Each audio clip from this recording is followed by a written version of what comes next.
Hi, my name is Ashish, and this is the new video for the Amazon Web Services Solution Architect Associate Level exam that we are working on. In this video, we will see a simple routing policy lab. Simple routing policy is the simplest routing policy of all that we discussed in the previous video.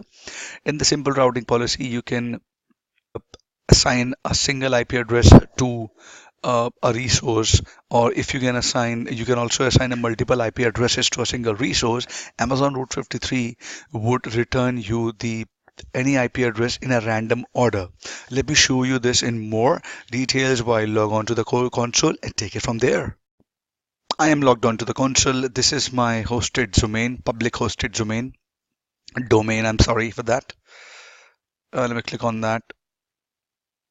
And these are the name servers that is provided by the public hosted domain. Okay, so if you create a record set here, if you leave it blank and you select the type of IPv4 address here, I'm not creating an alias record. I am going it with 300 seconds TTL. Example, you can say let's 192.168.0.1. I'm assigning this and I'm routing policy. I'm selecting a simple routing policy. I click on create. So this is I have created a simple routing policy in this value. And if I create another record set and I go for the same 192.168.2 simple routing policy, I click on create. It is already existent. So this is how you create a simple routing policy record, the point A record for this domain. If I do not mention, it will create for the domain itself.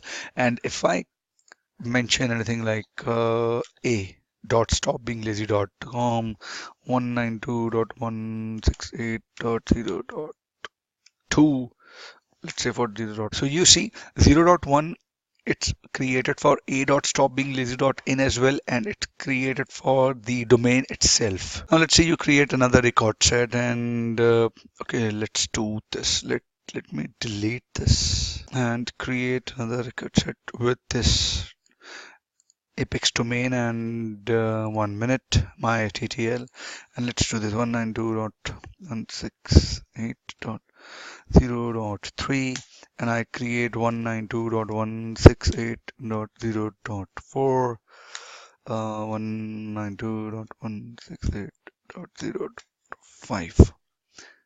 I create this. See, I have created this one record with multiple IP values. So if I query stopbeinglazy.in, and so AWS Route 53 would randomly send the reply from any of these IP addresses. And now you'll have to be very patient, because this propagation would take around 5 to 10 minutes, because DNS all around the world is propagating this domain with these IP addresses. So don't clear your cache and get worried that okay, my records are not updating with the new assigning values. Make sure that you wait for at least 5 to 10 minutes, and when you're done with it, clear the cache, or maybe you can just try and browse it, and then you will get reply from any of these IP addresses that you mentioned while creating a record set for the simple routing policy. I hope this was informative to all of you. Please mention in your feedbacks in the comment section. Don't forget to subscribe to this channel, and I'll see you in the next video. Have a great day ahead. Bye-bye.